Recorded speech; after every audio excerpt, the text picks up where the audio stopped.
বন্ধ হবে? আমরা থাকবো না, কবরে বসে ছোঁয়া পাবো না। কিন্তু এই মাহফিল যদি কেউ বন্ধ করতে চায়, ভাই পুং করাইলে যাবে না। হ্যাঁ, খেয়াল করেন, এই মাহফিল যদি কেউ বন্ধ করতে চায়, সে কবরে বসে গুতানি ছাসানি পাবে না। আবার এই মাহফিলকে কেন্দ্র করে অনেকেই এসে আড্ডা দেওয়ার খুব সুযোগ পেয়ে যায়। দোকানে, হাটে, মাঠে, ঘাটে, পাটে আড্ডা তো দেয়, এমনি সেমনে তো দেয়, আবার মেয়েদের সাথে আড্ডা দেয়, আছে না নাই? আবার অনেক মেয়েও আছে যারা ছেলেদের সাথে আড্ডা দেয়, বাড়িতে বেরোনোর সুযোগ পায় না, মাহফিলকে কেন্দ্র করে বেরোইছে। এই জন্য মা বোনদের বলবো, ডানি ভাই যে নাতি নিয়ে আইছেন, মেয়েটে নিয়ে আইছেন, একটু খোঁজ খবর নিয়ে দেখেন আছে কিনা, নাকি আবার কোন ছেলের কাছে বাদাম আনতে গেল। সত্য না মিথ্যা? এই জন্য বাদাম আনতে গেল কার কাছে একটু দেখে, আর বাদাম কিনার টাকা আছে কিনা দেখেন। যদি টাকা না থাকে, ও বাদাম পাইলো ওখানে, এটাও খোঁজ নেওয়ার দরকার আছে না নাই? হ্যাঁ, এই কথাগুলো কেউ বলে না, আমাদের বলার দরকার আছে না নাই? সমাজটা ধ্বংসের দিকে ধাবিত হচ্ছে, আমার তরুণেরা, যুবকেরা ধ্বংস হয়ে যাচ্ছে। তাদের এই ধ্বংসলীলা থেকে ফেরানোর জন্য জেগে উঠতে হবে, আজান দিতে হবে, মুয়াজ্জিনের ভূমিকা পালন করতে হবে। তা না হলে এই যুবকেরা ধ্বংস হয়ে যাবে, তরুণেরা ধ্বংস হয়ে যাবে, যুবতীরা ধ্বংস হবে, তরুণীরা ধ্বংস হবে। তাদের ফেরানোর জন্য যুবক, তোমাদের মুয়াজ্জিনের ভূমিকা পালন করতে হবে। সেই মুয়াজ্জিনের ভূমিকা পালন করার জন্য এসপি যুব সংঘ জেগে উঠেছে। এসপি যুব সংঘ মানুষকে ভালোর পথে রাখতে চায়, মানুষকে ভালোর পথে ধাবিত করাতে চায়, মানুষ যেন দুনিয়াবি কল্যাণ এবং আখিরাতের কল্যাণ পায়, সেই চেষ্টা করে যাচ্ছে এসপি যুব সংঘ। এটার বিরুদ্ধেও অনেকেই লাগবে না? ভালোর বিরুদ্ধে লাগে, এই সংখ্যা কম না বেশি? পচা বেগুনে পোকা লাগার তো কথা না, ভালো বেগুনে তো পোকা লাগে, ভালো বেগুনটাই তো পোকা লাগা হয়, ঠিক না? তো পোকা যেগুলো আছে, এগুলো ভালো জায়গায় যাওয়ার চেষ্টা করে, যে ভালো কে আছে তারে কি করে খারাপ বানানো যায়। তো অন্য সকল ফল ফসলের তো তাদের নিজস্ব শক্তি নেই, এজন্য তারা নিজেরা জ্বলে উঠতে পারে না, মানে নিজেরা ওই পোকাটাকে দূর করে দিতে পারে না। কিন্তু মানুষের তো শক্তি আছে, যদি কোনো পোকা নষ্ট করতে চায়, সেটা ফেলে দেওয়ার শক্তি মানুষের আছে না নেই? এই জন্য মানুষ একটু ব্যতিক্রম হতে হবে, একটু পরিবর্তন হতে হবে, নিজেদেরকে হেফাজত করে চলতে হবে। আজকের এই যৌবন থাকবে না, এই ক্ষমতা থাকবে না। অসংখ্য মানুষ আমি দেখেছি রাস্তায় থাকতে, অসংখ্য মানুষকে দেখেছি আমি ওই দোকানে, হাটে, মাঠে থাকতে। এই মাহফিলে এসে বসলে, এই গ্রামের মানুষ এসে যদি বসে, প্যান্ডেলে জায়গা হবে। বক্তা এসেছেন নীলফামারী থেকে, কোথা থেকে? নীলফামারী থেকে। আমরা না হয় আপনাদের পাশের এলাকার মানুষ, নীলফামারীর একজন মানুষ এসেছেন, এই প্যান্ডেলটা পরিপূর্ণ করে দিয়ে প্রমাণ করে দিবেন যে আপনারা এই শিকারপুরবাসী ইসলামের পক্ষে আছেন, কোরআনের পক্ষে আছেন, কোরআনের মাহফিলের পক্ষে আছেন। বলেন ঠিক কিনা? শিকারপুর গ্রামের কয়জন এখানে হাত তোলেন তো? সবই তো আলহামদুলিল্লাহ শিকারপুর, অন্য গ্রামের, শিকারপুরের বাইরের লোক, শিকারপুরের বাইরের, এরা ডবল করে হাত তুলেছে। কিরাম লাগে, সবাই আবার হাত তুলেছে। তা না হলে এত লোক হবে কেন শিকারপুরের বাইরে? হ্যাঁ, আচ্ছা, সব মেনে নিলাম, যে যেখানের হন সমস্যা নেই। যারা বাড়িতে আছেন, ঘরে আছেন, দোকানে আছেন, হাটে আছেন, মাঠে আছেন, কোনো অসুবিধা নেই, কোনো অসুবিধা নেই। অসুবিধাটা আপনার, কার? আপনার। সরকার ত্রাণ নেওয়ার জন্য অথবা 10 টাকা কেজি চাউল নেওয়ার জন্য একটা টাইম দিয়ে দিয়েছে না, যে এই ইউনিয়নের অমুক দিন দেওয়া হবে। আপনি ওই দিন নাক ডেকে সরিষার তেল দিয়ে ঘুমাচ্ছেন, আপনি 10 টাকা চাউল পাবেন। ক্ষতিটা কার? আপনার না সরকারের? কথা কয় না, ক্ষতিকার। আজকে এখানে সওয়াব বন্টন করা হচ্ছে, আজকে এখানে কল্যাণ বন্টন করা হচ্ছে, আজকে এখানে নাজাতের পথ বলে দেওয়া হচ্ছে, আজকে এখানে আল্লাহর পথে চলার জন্য আপনার কি করা লাগবে, করণীয় বলে দেওয়া হচ্ছে। আপনি বসে আছেন গাফেল হয়ে, ক্ষতি আমাদের কারোর হচ্ছে না, আল্লাহরও হচ্ছে না, আল্লাহ রাসূলেরও হচ্ছে না। ক্ষতি করছেন নিজের নসিবের, নিজের কপালের। আপনার কপালে আপনি আগুন চালিয়ে দিচ্ছেন। সত্য না মিথ্যা?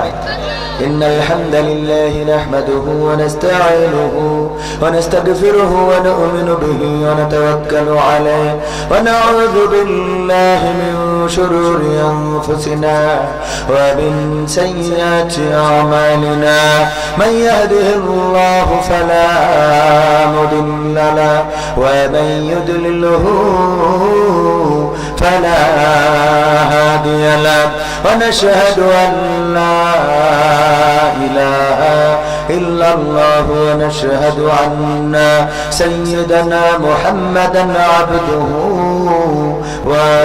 ورسوله الذي أرسله بالحق بشيرا ونذيرا وداعيا إلى الله بإذنه وسراجا منيرا فقد قال الله تعالى في كلامه المجيد والفرقانه الحميد شرطا أعوذ بالله من الشيطان الرجيم بسم الله الرحمن الرحيم إن الله وملائكته يصلون على النبي يا أيها الذين آمنوا صلوا عليه وسلموا تسليما اللهم صل على سيدنا مولانا محمد وعلى آله سيدنا محمد رسول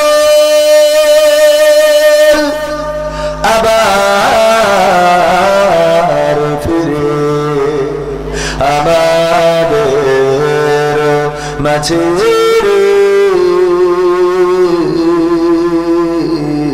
নতুন করে খুতবা দিতে কাবার মিনার পরে আল্লাহুম্মা সাল্লি আলা سيدنا مولانا محمد وعلى آله سيدنا مولانا محمد নারায়ে তাকবীর নারায়ে তাকবীর প্রধান অতিথির আগমন ডক্টর এম হারুনা রশিদ সাহেবের আগমন ডক্টর এম হারুনা রশিদ সাহেবের আগমন ডক্টর হারুনা রশিদ সাহেবকে সেই দলের সাথে কবুল করে নিন বলেন আমিন আল্লাহ যেন আমৃত্যুকাল জনগণের খেদমত করে যাওয়ার তৌফিক দেয় বলেন আমিন আল্লাহ ওনাকে ঢাকা থেকে সুস্থতার সাথে আমাদের মাঝে নিয়ে এসেছেন এজন্য মাহফিলের পক্ষ থেকে আমরা ওনার প্রতি কৃতজ্ঞতা জ্ঞাপন এবং আল্লাহর কাছে প্রশংসা আদায় করছি এবং আমরা দোয়া করছি আল্লাহ রাব্বুল আলামিন যেন এরকম নেতাকে বারবার নির্বাচিত করে জনগণের পাশে থাকার তৌফিক দেন বলেন আমিন আসলে ভালো মানুষগুলোর চেয়ারগুলো খুব তাড়াতাড়ি ফাঁকা হয়ে যায় ঠিক না ভালো মানুষ চেয়ার খুব তাড়াতাড়ি পায়ও না উনি ওনার অভিজ্ঞতার আলোকে বললেন যে 2009 থেকে জাল ফেলতে ফেলতে এবার কিছুটা মাছ বেঁধেছে নাকি তো মাছ আপনারা বাঁধিয়ে দিবেন এই ক্ষমতা আপনাদেরও তো আছে না আপনারা মাথায় রাখবেন ভালো মানুষের পাশে থাকবেন যারা ভালো মানুষ তাদের পাশে থাকার দরকার আছে না নাই তাদের পাশে থাকবেন সম্মানিত ভাইয়েরা যেহেতু সময় গড়িয়ে যাচ্ছে আমরা ভূমিকায় বেশি কথা বলবো না এখনো প্রধান বক্তা রয়েছে প্রধান বক্তা এসেছেন সুদূর নীলফামারী থেকে কোথা থেকে নীলফামারী থেকে বিশিষ্ট ইসলামী চিন্তাবিদ বাংলাদেশ মাজলিসুল মুফাসসিরিন নীলফামারী জেলা সুযোগ্য সভাপতি জনাব হাফেজ মাওলানা আরিফ আল মামুন সাহেব উনি অপেক্ষারত রয়েছেন খুব তাড়াতাড়ি আমাদের মধ্যে চলে আসবেন ইনশাআল্লাহ আমার আগে আলোচনা করেছেন আপনাদের এলাকারই সন্তান আরবিক বিশুদ্ধ কোরআন শিক্ষা ফাউন্ডেশনের মহাসচিব জনাব হযরত মাওলানা জুলফিকার আলী যিনি অত্যন্ত ভালো মানুষ, অনেক সৎ এবং মানে স্বচ্ছ কোরআনের খাদেম অনেকেই আছে। আলেমদের মধ্যে গুতাগুতি কিলাকিলি আছে না নাই? আমাদের মধ্যে ভ্রাতৃত্ব নাই এমন অনেকেই আমরা আছি। আমরা একজন আরেকজনকে দেখতে পারি না, একজন আরেকজনকে সহ্য করতে পারি না। তো আল্লাহ রাব্বুল আলামিন যেন সকল আলেমদেরকে এক করে দেন, নেক করে দেন, বলেন আমিন। আল্লাহ চাইতো আলেমেরা যদি এক হয়ে যায় তাহলে আলেমেরা সম্মান নিয়ে এই দেশে বসবাস শুধু করবে না, বরং সমস্ত ক্ষমতা আলেমদের হাতের মুঠায় চলে আসবে, বলেন ঠিক কিনা? কিন্তু আলেমদের মধ্যে ঐক্যবদ্ধতা আছে? ঐক্যবদ্ধতা নেই। আল্লাহ সবাইকে ঐক্যবদ্ধ হওয়ার তৌফিক দান করে দিন। কবির বিন সামাদ ভাই, আপনাকে নিয়ে আলে হাদিস কেন সমালোচনা করলেন হুজুর, কিছু বলেন। আচ্ছা কও, এই প্রশ্নের উত্তর দিই আগে নাকি? আহলে হাদিসের একজন শায়েখ উনি আমাকে নিয়ে সমালোচনা করেছেন একটা সঙ্গীতকে কেন্দ্র করে, যে সঙ্গীতটা আমি গেয়েছিলাম আরো প্রায় 5 বছর আগে মালয়েশিয়ায় থাকতে। আমি সেটার কথাগুলো এখানে বলতে চাই না, কারণ কথাগুলো অনেকের অপছন্দেরও হইতে পারে। তো আমি যেটা বলেছিলাম সেটা হলো যে এসি রুমের মধ্যে বসে অনেক ফতোয়া দেওয়া যায়, ময়দানে সেটা বলা যায় না। আর ময়দানে যারা কাজ করে তারা এসি রুমে বসে ফতোয়া দেয় না, ময়দানে ধুলাবালি মেখে মিছিলে নেতৃত্ব দেয়, বলেন ঠিক কিনা? তো এই জন্য আহলে হাদিসের ভাইদেরকে নিয়ে আমার কোনো মাথা ব্যথা নেই। কিন্তু কিছু শায়েখ আছে, কিছু মাদানি আছে, তারা এটাকে বেদাত, ওটাকে বেদাত, এটা বেদাত, ওটা বেদাত, সব বেদাত। কিন্তু আমি রাসূলের জীবনীতে কারোর নামের আগে শায়েখ বসাইতে দেখি নাই। শায়েখ ওমর রাদিয়াল্লাহু তাআলা আনহুকে বলেছেন কখন? শায়েখ ওসমান রাদিয়াল্লাহু তাআলা আনহু মাদানিকে বলেছেন? শায়েখ আলী রাদিয়াল্লাহু তাআলা আনহু মাক্কি বলেছেন কেউ? তো এই মাক্কি মাদানি শায়েখ এগুলো লাগানো কি বেদাত না? এগুলো কই পেয়েছেন আপনারা? আচ্ছা, এগুলো লাগিয়েছেন, অসুবিধা নেই। আমি ওখানে বলেছিলাম যে এই কি যেন এসি রুমের মধ্যে বসেতে বিভিন্ন ফতোয়া ছাড়ে, ওরা গীবত করে, বিভিন্ন আলেমের সমালোচনা করে, কিন্তু তারা দাবি করে তারা আহলে হাদিস। আহলে হাদিসের লোক হইলে গীবত করা যাবে? গীবত করতে নিষেধ করেছেন কে? আল্লাহ রাব্বুল আলামিন বলেছেন, এত ভাবে মানে কঠিন ভাবে বলেছেন, তোমরা কি তোমাদের মরা ভাইয়ের গোশত খেতে চাও? অথচ আমরা সেই কাজগুলো করছি। এখন এই কাজগুলোর ব্যাপারে আমি একটু আলোচনা করেছিলাম। এই আলোচনা বা আমাদের গানটাকে কেন্দ্র করে আমাদের মুহতারাম শায়েখ মুজাফফর বিন মহসিন, সম্ভবত ওনার নামটা, উনি ওই গানটা একটা স্টেজে এভাবে বাজিয়ে শুনিয়ে তারপরে উনি বলেছেন, এই কবির বিন সামাদকে যেখানে পাবেন সেখানে ধুলাই দিবেন। আচ্ছা, এটা কি কোন হাদিসের ভাষা? এটা কি কোন রাসূলের ভাষা? এখন আমি মেনে নিয়েছি যে এটা হয়তো হাদিসের ভাষা হইতে পারে। এই হাদিসটা আমরা এখনো পড়ি না। কোন মাযহাবপন্থী আলেম এখনো এই হাদিসটা খুঁজে পায় নাই যে একজন যদি কারো ব্যাপারে কথা বলে বা কারো সম্বন্ধে সমালোচনা করে বা গঠনমূলক আলোচনা করে তাকে গণধোলাই দিতে হবে। এই হাদিসটা আমরা এখনো পড়ি নাই, কারণ এত বড় হাদিস উনারা পড়েছেন, উনাদের হাদিসে থাকতেও পারে। আর যদি এই হাদিস রাসূল না বলে থাকে তাহলে শয়তান বলে থাকতে পারে। কে বলেছেন? শয়তান। এখন শয়তানের হাদিসগুলো যারা প্রচার করবে তারা করতে পারে, এটা নিয়ে আমাদের তত মাথা ব্যথা নেই। তবে আমরা অত বড় আলেম না। শায়েখ মুজাফফর বিন মহসিন আমাকে বলেছেন যে সে একজন নাপাক। তো নাপাকের আসলে সংজ্ঞাটা কি? নাপাক যে আপনি বললেন, এই নাপাকের সংজ্ঞাটা কি? আপনি তো আপনার ব্যাপারে আজকে ফতোয়া, আপনার ব্যাপারে ফতোয়া না, আজকে অভিযোগ এসেছে আপনি নাকি ছিলেন জেএমবির সদস্য। এটা খতিয়ে দেখা দরকার। আপনারা এই দেশে কি করতে চান? আপনারা বেনামাজিদের পিছনে লাগেন না, কিন্তু যারা নামাজ পড়ে তাদের বলেন যে হাত কেন বুকে বাঁধো নাই? আছে না নাই? আমিন কেন জোরে বলো নাই? এই নিয়ে কাঠি মারে কাদের? নামাজিদের। বেনামাজিদের কোনোদিন মসজিদে আসতে বলেছে দেখেছেন আপনারা? আমি সৌদি আরবের একটা ঘটনা যদি আপনাদের কাছে শেয়ার করি। সৌদি আরবে গেলাম, মক্কাতে আমার মাকে নিয়ে, মা অসুস্থ হয়ে পড়লো, মা হাসপাতালে নিয়ে গেলাম, সেখান থেকে সুস্থ করে মোটামুটি ওই অবস্থায় মক্কায় তাওয়াফ করে আলহামদুলিল্লাহ উমরা সম্পন্ন করে মদিনাতে আসলাম রাসূলের রওজা জিয়ারতের জন্য। জান্নাতুল বাকিতে গেলাম, যে রাসূলের সাহাবীরা কোথায় ঘুমিয়ে আছে সেখানে দেখে যখন আসছি তখন আমাদের এক সৌদি আরবের উচ্ছিষ্ট ভক্ষণকারী, আমাদের দেশে বাড়ি, রংপুরের একজন মানুষ আহলে হাদিসের, উনি আমাকে ধরলেন, ধরে উনি আমাকে পুলিশে দিবেন। উনি আমাকে কি করবেন? পুলিশে দিবেন। বললো আপনাকে জেল খাটাবো আমরা। কারণটা কি? অপরাধটা কি?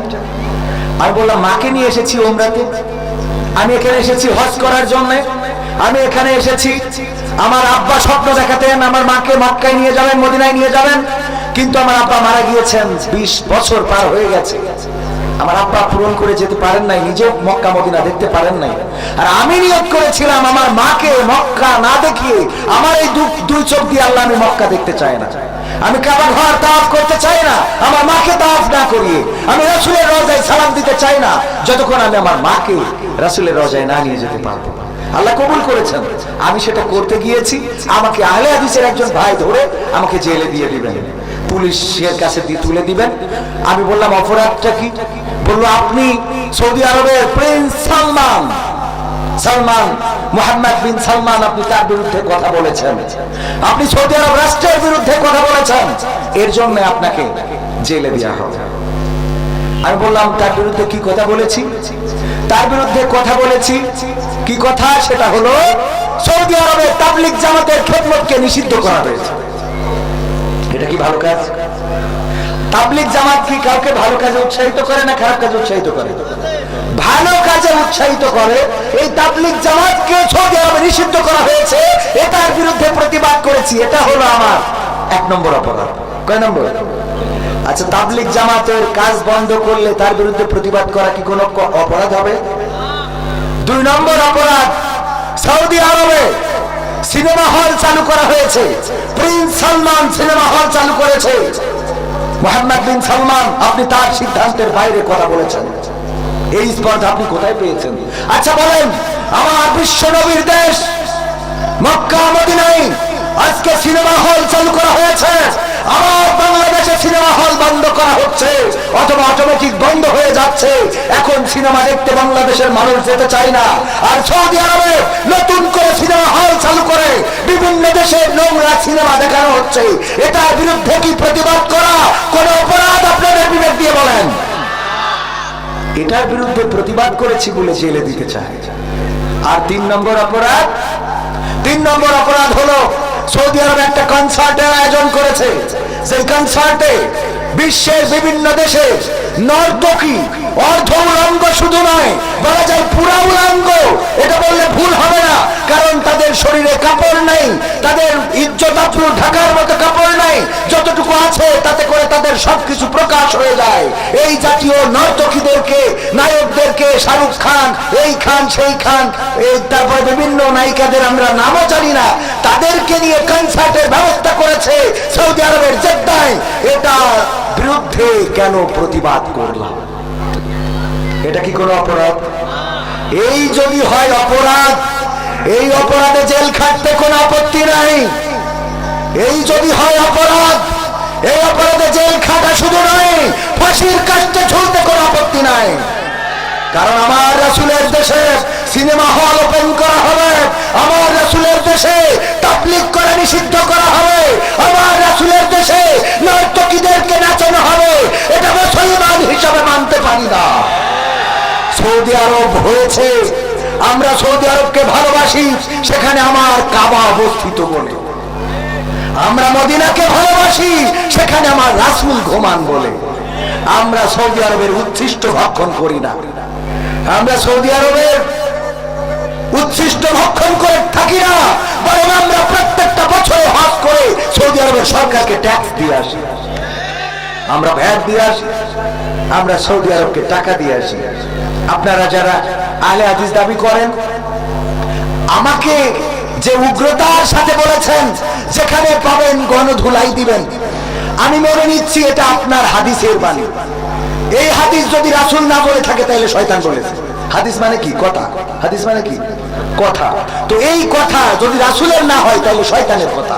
তার মানে আপনারা রাসূলের অনুসারী না হইলে শয়তানের অনুসারী হবেন যদি এই কথাটা হাদিসে না থাকে। কারণ আপনারা তো হাদিসের বাইরে কথা বলেন না, উনারা ইমাম মানেন না, উনারা ইমাম মানেন না, দলিল দেন বুখারী শরীফ থেকে। তো বুখারী শরীফ লিখছে কে? ইমাম ইসমাইল বুখারী রাহমাতুল্লাহ আলাইহি। উনারা দলিল দেন মুসলিম শরীফ থেকে। মুসলিম শরীফ লিখছে কে? ইমাম মুসলিম। আবু দাউদ শরীফ থেকে নাসাই। ওরা 4 ইমাম মানতে পারেন না, কিন্তু 6 ইমাম মেনে বসে আছে। কয় ইমাম মানে? চার ইমাম মানে না, কয় মাঝহাব মানা যাবে না, উনারা লামাঝাবি, অসুবিধা নেই, আপনারা করেন, হাত বুকে বাঁধেন, নাভিতে বাঁধেন, ছেড়ে দেন, অসুবিধে তো নেই। আপনারা এই যে কাঠি মারামারি কেন করেন? এগুলো তো হাদিসের কথা নয়, এগুলো কোরআনের কথা নয়। আজকে আপনারা কালীগঞ্জবাসী, সাতক্ষীরাবাসী ধন্য, সরি কোথায়, ঝিনেদাবাসী ধন্য, আপনারা একটা ভালো চেয়ারম্যান পেয়েছেন। উনি আপনাদের মাঝে আসলেন, কথা বলে গিয়েছেন, প্রতিপক্ষ থাকবেই, স্বাভাবিক না অস্বাভাবিক? ওনাকে আল্লাহ নেখায়াত দিন, বলেন আমিন। এছাড়া ঝিনেদার আর একটা গর্ব আছে, সেটা হলো আপনারা গোটা বাংলাদেশের মধ্যে আপনাদের জেলায় একজন ব্যতিক্রম চেয়ারম্যান আছে। নাম কি বলেন তো? হ্যাঁ, কইতে পারবেন? নজরুল ইসলাম, গোটা বাংলাদেশের মধ্যে ব্যতিক্রম চেয়ারম্যান। উনি তৃতীয় লিঙ্গের চেয়ারম্যান। উনি চেয়ারম্যান হয়ে প্রমাণ করে দিয়েছেন যে তৃতীয় লিঙ্গ হতে পারি, কিন্তু শুধু এই যে দে দে, টাকা দে না, আমরা কিছু দিতেও পারি। আছে না নাই?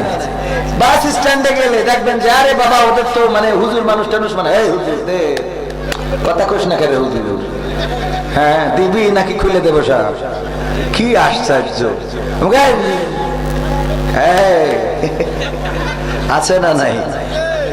এই যে অবস্থাগুলো অনেকেই করে, আল্লাহ ওদের হেদায়েত দিক, বলেন আমি।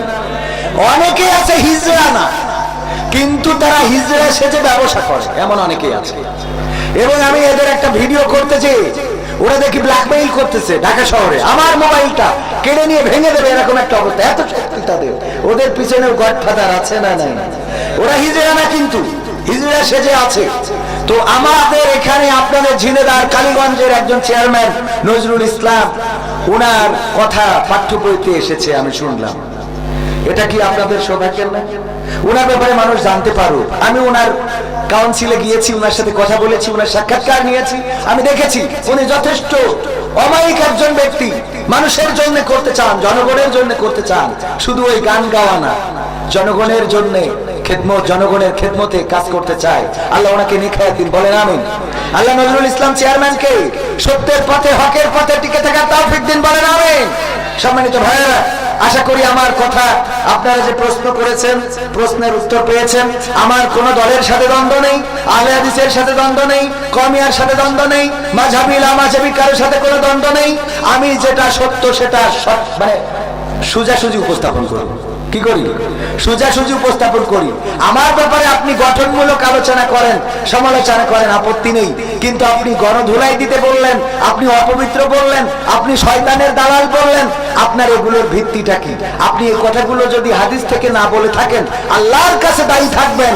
আমি আপনার জন্য হেদায়েত চাওয়ার মানে আমার সেই যোগ্যতা নেই, কারণ অনেক বড় আলেম আপনি।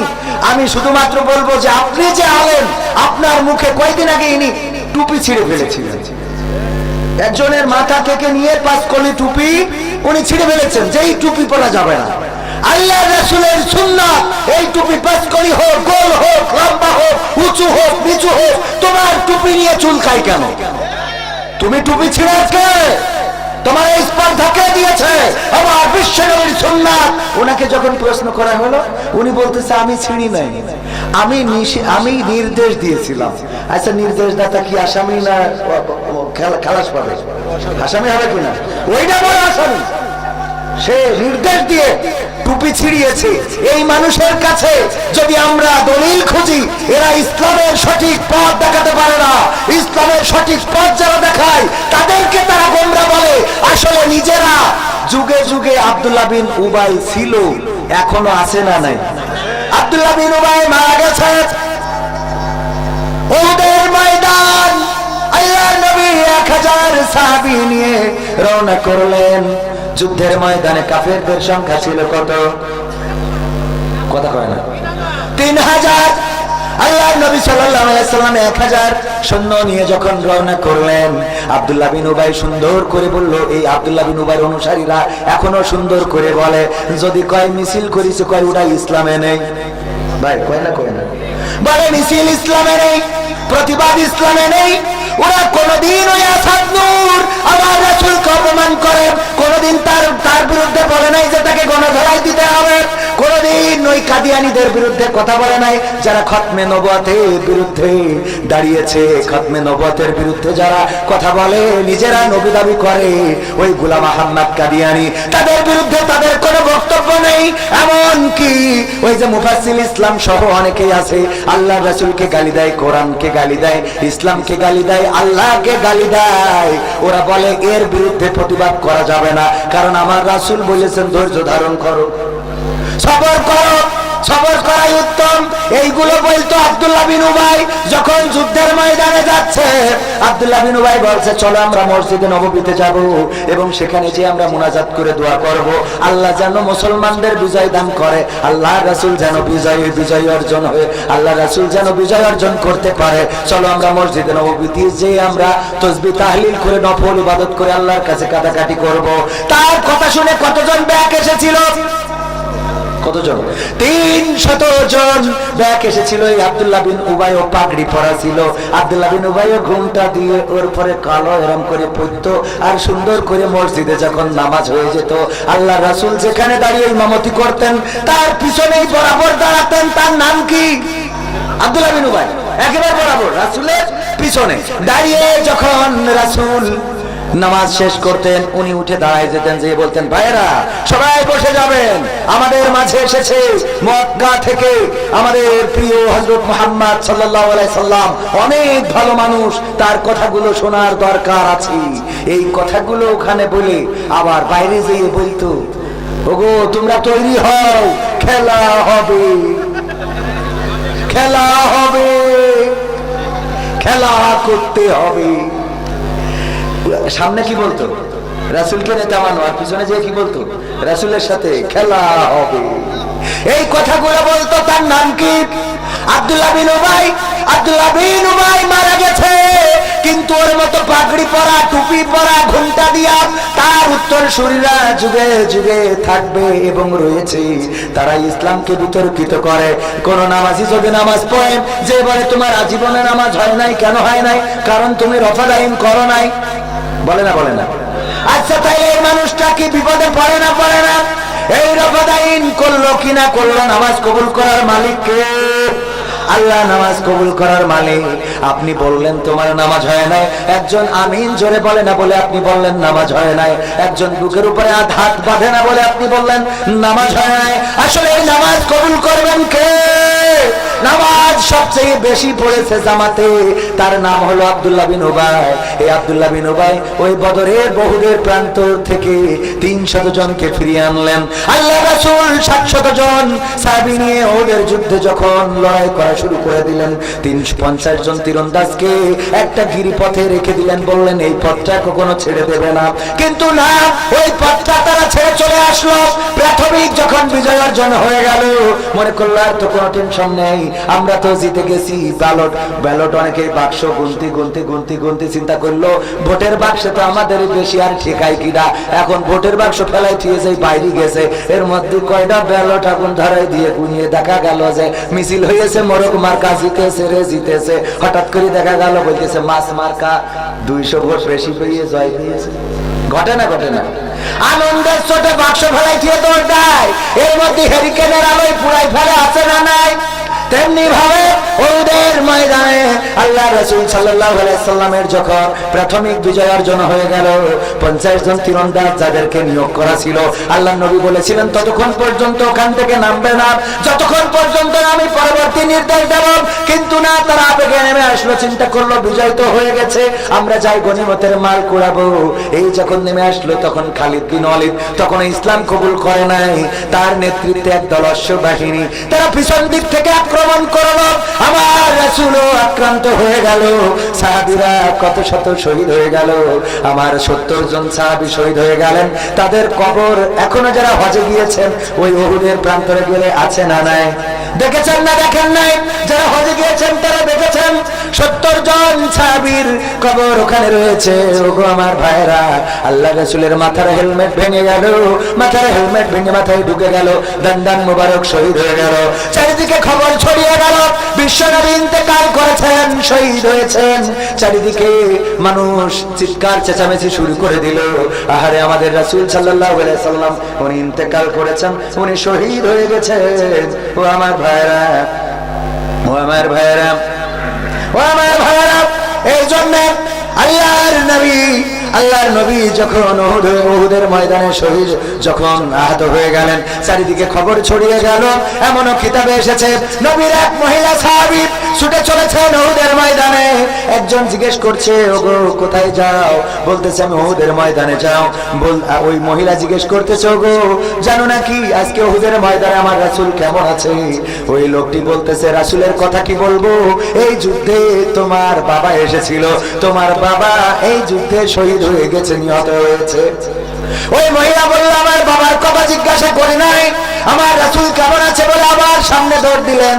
আমার সামনে দৌড় দিয়ে আরেকজনের সাথে দেখা, বলল বলো দেখি আমার রাসূল কেমন আছে, উহুদের ময়দানে আমার রাসূল কেমন আছে বলো দেখি। বলল তুমি কি জানো এই যুদ্ধে তোমার সন্তান এসেছিল, সন্তান শহীদ হয়ে গেছে। বলল সন্তানের কথা জিজ্ঞাসা করি নাই, আরো সামনে গিয়ে আরেকজনের কাছে জিজ্ঞাসা করলো, ওগো মানুষ জানো নাকি এই উহুদের ময়দানে আমার রাসূল কেমন আছে? বলল জানো তোমার স্বামী এসেছিল এই যুদ্ধে, তোমার স্বামীও শহীদ হয়ে গেছে। মহিলাটি চিৎকার করে উঠলেন, বললেন এই যুদ্ধে আমার স্বামী শহীদ হয়েছে, সন্তান শহীদ হয়েছে, বাবা শহীদ হয়েছে, এটা জানতে চাইনি, আমি জানতে চেয়েছি আমার রাসূল কেমন আছে। ছুটে গেলেন, যে দেখলেন রাসূল জীবিত আছেন। ওই মহিলা বললেন, ওগো রাসূল এই যুদ্ধে আমার বাবা ইন্তেকাল, বাবা শহীদ হয়েছে, এই যুদ্ধে আমার স্বামী শহীদ হয়েছে, এই যুদ্ধে আমার সন্তান শহীদ রয়েছে। আমি যতটা কষ্ট পেয়েছি আপনি এই যুদ্ধে এখনো জীবন্ত রয়েছেন, আমার সকল কষ্টগুলো দূর হয়ে গেছে, বলেন সুবহানাল্লাহ।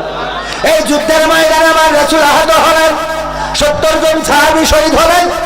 তালহা রাদিয়াল্লাহু তাআলা তীরগুলো রাসূলকে ঘিরে ধরে যখন ঠেকাচ্ছিলেন, চারিদিক থেকে তীর ছুটে আসছে, আমার রাসূলকে বাঁচানোর জন্য সাহাবীরা ঘিরে ধরে আছে, পিঠ দিয়ে ঠেকায়, যেদিক থেকে তীর আসে শুধু পিঠ পেতে দেয়। আমার রাসূলকে সাহাবীরা এত ভালোবাসতেন। একজন মহিলা সাহাবী একটা শিশু সন্তান নিয়ে আসলেন, ছোট বাচ্চা, এনে বললেন, ওগো রাসূল এই সন্তানকে আপনার সাথে যুদ্ধে দিতে চায়। আল্লাহ রাসূল বললেন, এত ছোট মানুষ, এখনো তো শিশু, আমি তাকে যুদ্ধে নিয়ে কি করব?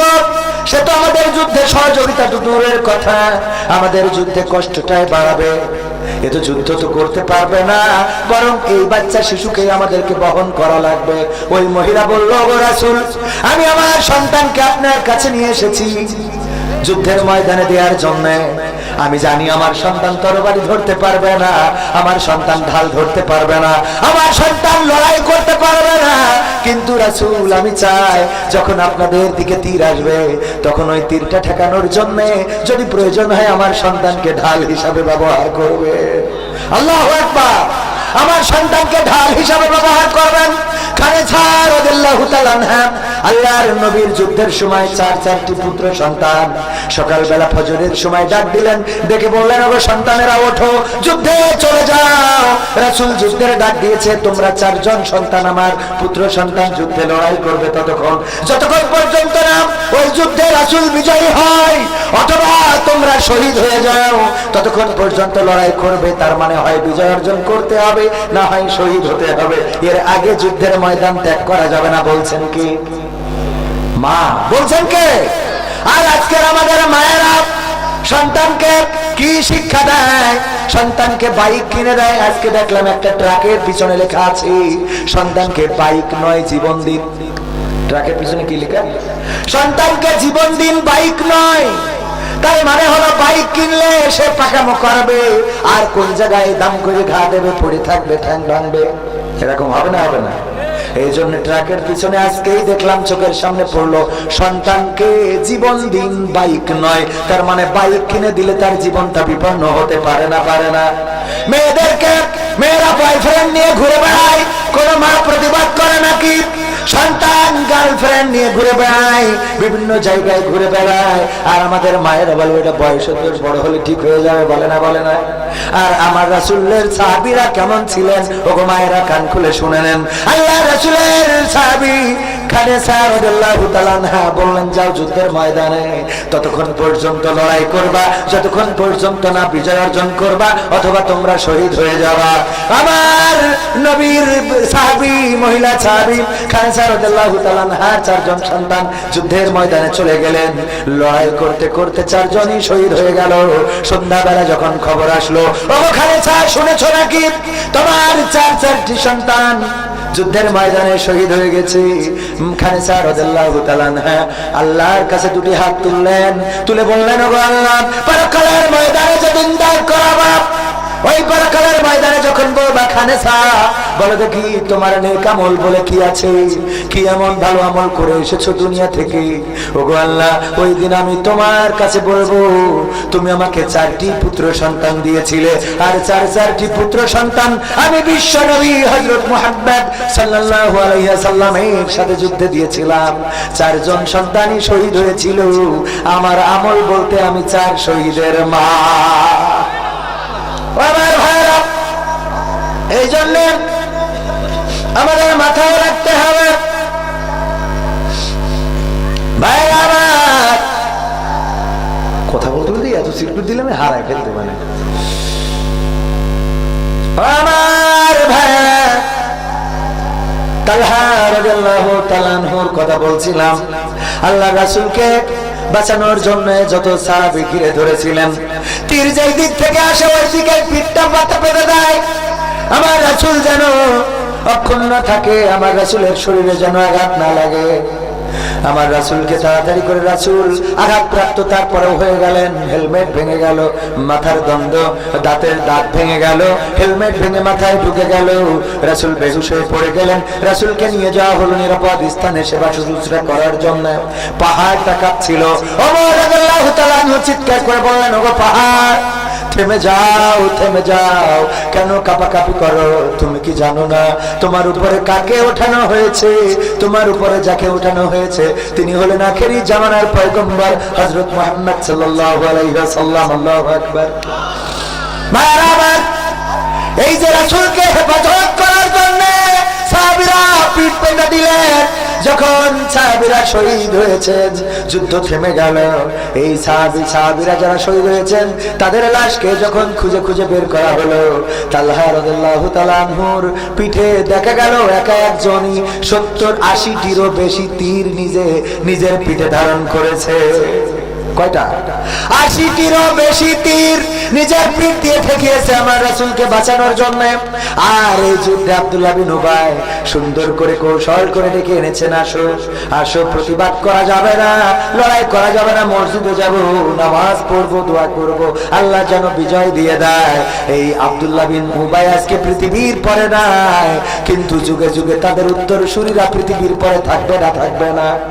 ওরাই চাই ইসলামী আন্দোলন চায় না, কোরআন কায়েম চায় না, ওরা বাংলার জমিনে কোরআনের রাজ কায়েম হয়ে যাক এটা চায় না। ওই সৌদি আরবে তাবলিগ জামাত নিষিদ্ধ করা হলো।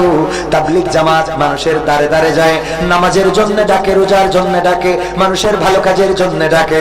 তাবলিগ জামাত অনেকেই বলেছেন এটা পরিপূর্ণ নয়, তারপরে তো দাওয়াত কি দাওয়াত দেন মানুষ। অনেকেই তাবলিগ জামাতে যে দাঁড়িয়ে রেখেছে এমন আছে না নাই? অনেকেই নামাজি হয়েছে এমন আছে না নাই? যদি তাই হয়ে থাকে তাইলে আপনি তাবলিগ জামাত নিষিদ্ধ করা হলো, ভালো কাজটাকে নিষিদ্ধ করা হলো, তার বিরুদ্ধে কথা বলাকে আপনি অপরাধ যদি মনে করেন, আমি আপনার ইসলামের প্রতি ভালোবাসা নিয়ে আমি প্রশ্ন তুলতে বাধ্য। কতটুকু ভালোবাসেন আপনি? সিনেমা হল চালু হয়েছে সৌদি আরবের মতো আরব ভূখণ্ডে, মহিলাদেরকে ড্রাইভিং লাইসেন্স দেওয়া হয়েছে। এমনকি আগের সময় নামাজ পড়া ছিল বাধ্যতামূলক। যদি কেউ নামাজ না পড়তো, দোকান বন্ধ না করতো, তাইলে তার শাস্তি দেওয়া হতো। আমি নিজের চোখে দেখে এসেছি। এই আইনটা 1 বছর হলো বাতিল করা হয়েছে। নাউজুবিল্লাহ বলবেন না? নামাজের আইনটা এখন সৌদি আরবে কায়েম নেই। কেন কায়েম নেই? আমি যখন মাগরিব হয়ে গেল জেদ্দা সাগরে, ওই সাগর পারে আজান হচ্ছে, আমি বললাম আজান হচ্ছে কেন মানুষ নামাজের দিকে যাচ্ছে না? আমি তো শুনেছি আজান হয়ে গেলে যদি কেউ নামাজের দিকে না যায় তাইলে তাদের পুলিশে ধরে শাস্তির ব্যবস্থা করে। বললো হ্যাঁ, এটা ছিল 1 বছর আগে, আজ 1 বছর হয়ে গেল। সৌদি আরবে এই আইনটা রহিত করা হয়েছে, এই আইনটা চেপে দেওয়া হয়েছে, এই আইনটা বাতিল করা হয়েছে। এখন আজান হইলে কাউকে আর বাধ্যতামূলক নামাজ পড়া লাগে না। আচ্ছা বলেন দেখি, এই আইন বাতিল করলে তার পক্ষে কথা বলা যাবে নাকি? বাতিল করলে তার পক্ষে কথা বলা যাবে? এই আইন যে বাতিল করে তার পক্ষে কি কথা বলা যাবে? বরং এই আইনের পক্ষে যারা, আমরা তাদের পক্ষে না বিপক্ষে? নামাজ কায়েমের কথা বলেছেন কে? নামাজ কায়েমের কথা বলেছেন কে? আল্লাহ রাব্বুল আলামিন নামাজ কায়েমের কথা বললেন, আর আমরা সেই নামাজ কায়েম না করে, সেই নামাজ কায়েম ছিল সেটাকে বাতিল করলো, তাদের পক্ষে কেমন করে কথা বলি? আলেমদেরকে সম্মান করা হতো আগে বিভিন্ন অনুষ্ঠানে। ইতিপূর্বে যারা বাদশা ছিল তারা আলেমদেরকে ডেকে নিয়ে যেত, তার মধ্যে আল্লামা দিলওয়ার হুসাইন সাইদিও একজন ছিলেন না? ছিলেন না? আলেমদের ডেকে নিয়ে যেত, হজ করার জন্য রাষ্ট্রীয়ভাবে সম্মান দেওয়া হতো। এমনকি কাবার দরজা খুলে আলেমদেরকে কাবা ঘরে ঢুকাতে, তার মধ্যে একজন ব্যক্তি বাংলাদেশে, তার নাম সবাই জানেন, আল্লামা দিলওয়ার হুসাইন, কাবা ঘরে ঢুকার সৌভাগ্য অর্জন করেছে। আমার ভাইরা, আজকে সেই আলেমদেরকে ডেকে নিয়ে যাওয়া তো দূরের কথা, ওখানে যাওয়ার পরে আলেমদের ওই মক্কার একজন আলেম যখন সিনেমার বিরুদ্ধে কথা বলেছে, যখন এই অশ্লীলতার বিরুদ্ধে কথা বলেছে, মেয়েদের নারীদের ড্রাইভিং লাইসেন্স পর্দার ব্যাপারে শিথিলতা করে দেওয়ার কারণে যখন এটার বিরুদ্ধে কথা বলেছে, সেই আলেমকে ওই দেশের সরকার ধরে নিয়ে জেল দিয়েছে 12 বছর। বলেন নাউজুবিল্লাহ। আলেমদের সম্মান করা তো দূরের কথা, ওদের চামচামি যারা করে, ওদেরকে যারা তেল মারে, তাদের সম্মান দেয়, আর তারা ওখানে ইজ্জত পায়, উচ্ছিষ্ট খায়, ওই জায়গার বেতন খায়। আর যারা কোরআনের হক কথাগুলো বলে, যদি সৌদিয়ানো হয় তার ভাগ্যে জেলের খাসা জুটে যায়। বলেন সুবহানাল্লাহ। কারণ জেল, সুবহানাল্লাহ বলবেন, কারণ জেল আমরা মনে করি না, আমরা এটাকে নিয়ামত মনে করি, গজব মনে করি না। আমার রাসূল জেল খেটেছেন না খাটেন নাই? আমার রাসূল সাল্লাল্লাহু আলাইহি সাল্লাম জেল খেটেছেন। শিয়াবে আবু তালিবে থাকা লেগেছে 3.5 বছর, 3টি বছর শিয়াবে আবু তালিবে থেকেছেন। আমার রাসূলকে খাইতে দেয় নাই। খাবার যদি কেউ নিয়ে যেত, তার যদি ধরা পড়ে যেত শাস্তি হতো। আমার রাসূলের সাথে আবু তালিবও ছিল, শিয়াবে আবু তালিবে আমার রাসূলকে কষ্ট দেয়া হয়েছে। আমার রাসূল বাবলার পাতাগুলো চিবাতেন। একদিন এক সাহাবী বললেন, ওগো আল্লাহর রাসূল, আমি দেখতে পাচ্ছি আপনার জিহ্বাতে রক্তের মতো কি যেন দেখা যায়। আল্লাহর রাসূল বললেন, ওগো সাহাবীরা, তোমরা শুনে নাও, আজ কয়দিন ধরে খোদায় এত কষ্ট পাচ্ছি, এই বাবলার পাতা ছিঁড়ে চিবাচ্ছি।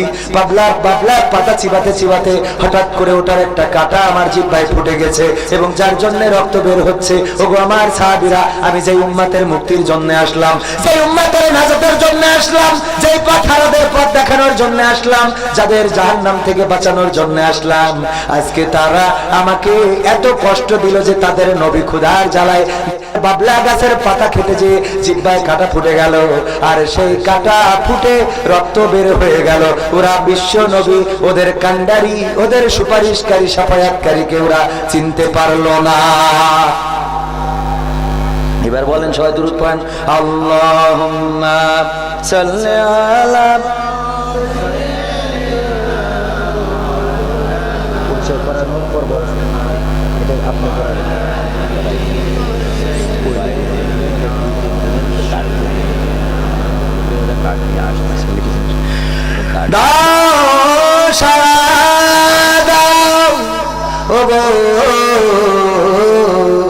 রাসূল আজকে কাঁদে যাহারা,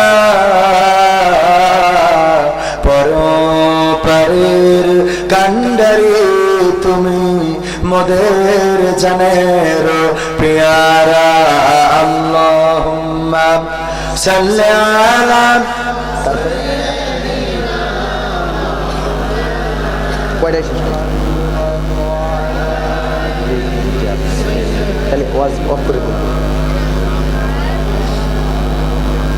হাত তুলে মা চাঁদ দেখাতে, শোনাতে তুমি ঘুম পাড়ানির গান। সেই তুমি মা একলা একা কেমনে হলে এতটা পাষাণ। হাত তুলে মা চাঁদ দেখাতে শোনাতে তুমি ঘুম পাড়ানির গান। সেই তুমি মা একলা একা কেমনে হলে এতটা পাষাণ। আমি তো কাঁদি দিবানিশি, তুমি তো মাগো পরবাসী। আমি তো কাঁদি দিবানিশি, তুমি তো মাগো পরবাসী। তোমার তরে অন্তর চলে পড়ে আমার প্রাণ। হাত তুলে মা চাঁদ দেখাতে শোনাতে তুমি ঘুম পাড়ানির গান। সেই তুমি মা একলা একা কেমনে হলে এতটা পাষাণ। দুধ মাখা ভাত খাইয়ে দিতে অনেক আদর মেখে, আমার সুখে হাসতে তুমি কাঁদতে দুঃখ দেখে মাগো। দুধ মাখা ভাত খাইয়ে দিতে অনেক আদর মেখে, সে আমি মা থাকি যে বাসায়, সবই আছে নেই মা তুমি পাশে। সে আমি মা থাকি যে বাসায় মাগো, সবই আছে নেই মা তুমি পাশে। তুমি তো মা ঘুমিয়ে আছো ওই যে বাঁশবাগান। হাত তুলে মা চাঁদ দেখাতে শোনাতে তুমি ঘুম পাড়ানির গান। সেই তুমি মা একলা একা কেমনে হলে এতটা পাষাণ। তোমার ছেলে অনেক বড় হবে, দুঃখে ভরা সংসার তোমার সুখে ভরে দেবে মাগো। তোমার ছেলে অনেক বড় হবে, এই তো আশা ছিল তোমার বুকে। তবে তুমি ঘুমালে সে কোন সুখে। এই তো আশা ছিল তোমার বুকে মাগো, তবে তুমি ঘুমালে সে কোন সুখে। তুমি ছাড়া শূন্য আমার সুখের বাগান। হাত তুলে মা চাঁদ দেখাতে শোনাতে তুমি ঘুম পাড়ানির গান। সেই তুমি মা একলা একা কেমনে হলে এতটা পাষাণ।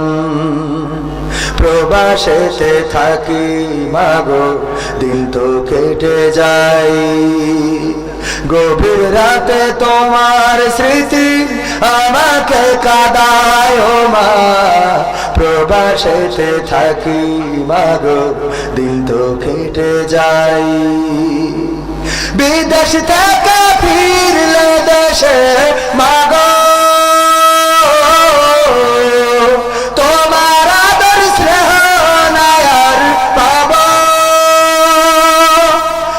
দেশ থেকে ফিরলে দেশে মাগো। তোমার আদর স্নেহ নায়ার পাব, তুমি তোমা হতে পার পারো না এতটা পাষাণ। হাত তুলে মা চাঁদ দেখাতে শোনাতে তুমি ঘুম পাড়ানির গান। সেই তুমি মা একলা একা কেমনে হলে এতটা পাষাণ। হাত তুলে মা চাঁদ দেখাতে শোনাতে তুমি ঘুম পাড়ানির গান। সেই তুমি মা